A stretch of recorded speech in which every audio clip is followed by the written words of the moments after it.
Ayan, good evening mga YouTube and internet friends. Mayroon ako ditong Scars Bingham model by Armscore CO2 airgun. This is available for sale. Papakita ko muna sa inyo yung mga feature niya, yung modification niya na ginawa ko. So, ito yan. Bago na yung kanyang yung trigger guard. Mukha na siyang mas maganda ang itsura niya ngayon, para na siyang Ruger na rifle. Yan. Tapos nilagay ko dito yung sa gilid yung kanyang bronze na na sling swivel, kasi pag dito natin ililagay sa ilalim ng ng baril, masakit tumatama sa likod, lalo na ito tsaka yung kanyang trigger guard. So nilagay ko na sa gilid, mas komportable dalhin sa likod. Meron itong kasamang sling, hindi ko pa lang nakabit kasi nilabhan ko pa. So ito siya, itong itsura niya.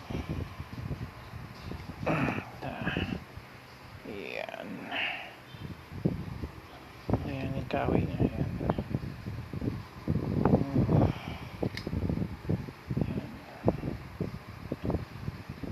Ganda.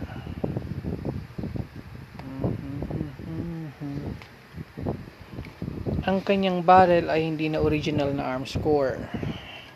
Ang barrel niya ngayon ay steel na 14mm OD, made in Indonesia. So 12 grooves ang kanya. Ang original niya ay 6 grooves, pero ito ay 12 grooves na siya na steel barrel.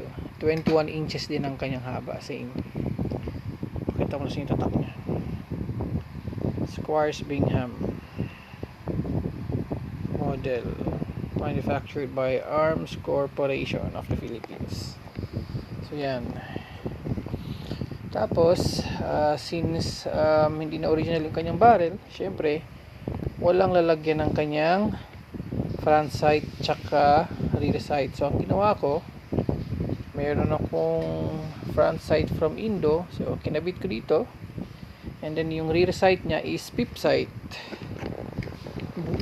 Pip sight is bilog. Yan, makikita nyo, bilog yan. Adjustable ang kanyang windage at adjustable din ang kanyang elevation. So ito siya. Ang isa pang ginawa ko dito ay ni-reinforce ko yung kanyang valve housing.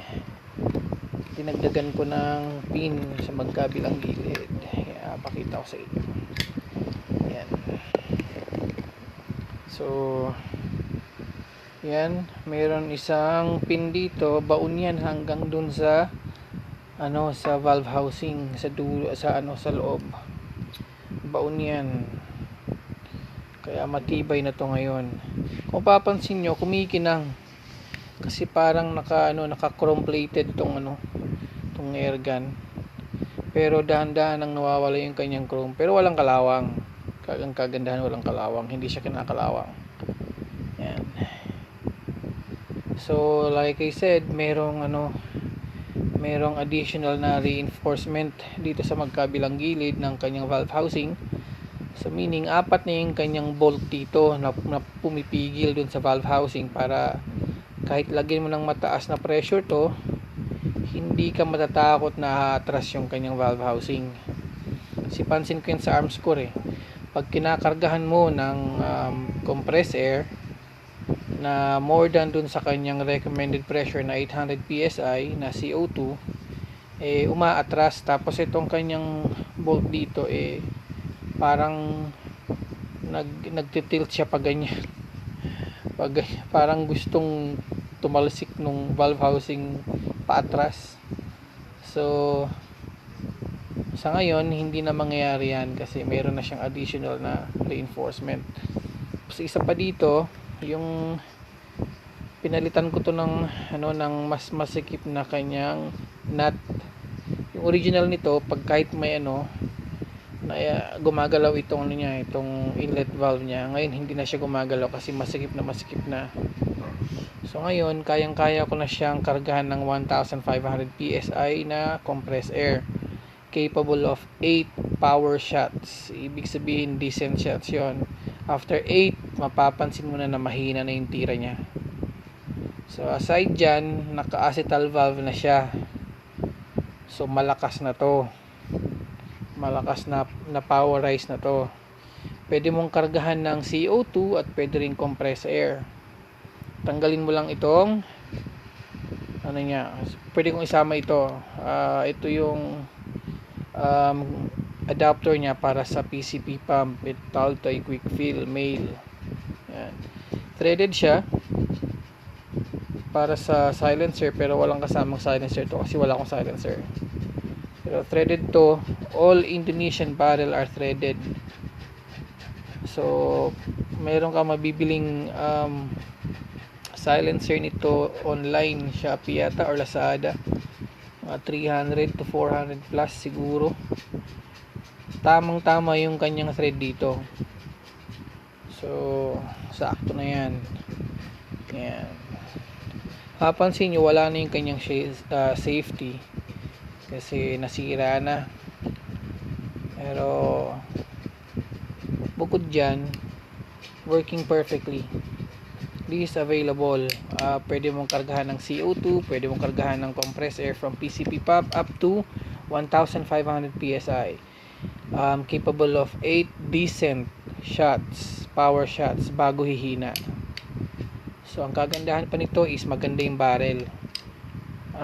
Pinicturean ko yung kanyang groove, talagang ang ganda. So pag may gustong manghingi ng kopya kung totoo ba yung sinasabi ko maganda yung barrel niya, padala ko yung picture. So yun lang ang kanyang bat. Ganda pa ng bat niya. Ruger look, Ruger rifle na look yun, itsura.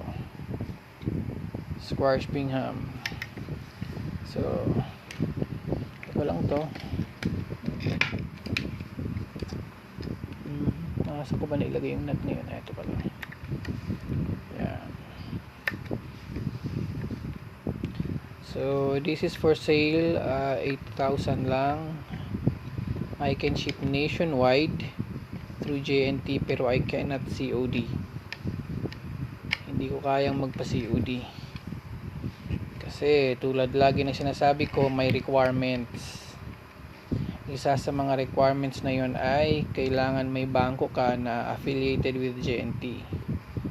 Wala akong bangko na affiliated with JNT, so hindi ako makapagpa COD. So payment tayo, payment first or sabay nating padala. Yan. Okay, 8,000 lang po. Powerized na siya, naka-acetal valve, reinforced valve housing, tapos chrome plated, iron sights pip, iron sights na pip sight. Yan. Yan o, kitang-kita mo yung kanyang front side dun sa duyan. Yan. Saan yan? Hangoy. Ayan. So yun lang. Armscore Squash Bingham by CO2. By CO2 Squash Bingham by Armscore with Indonesian barrel. Caliber 22 na to ha. 12 grooves, steel barrel, 21 inches. Ayos.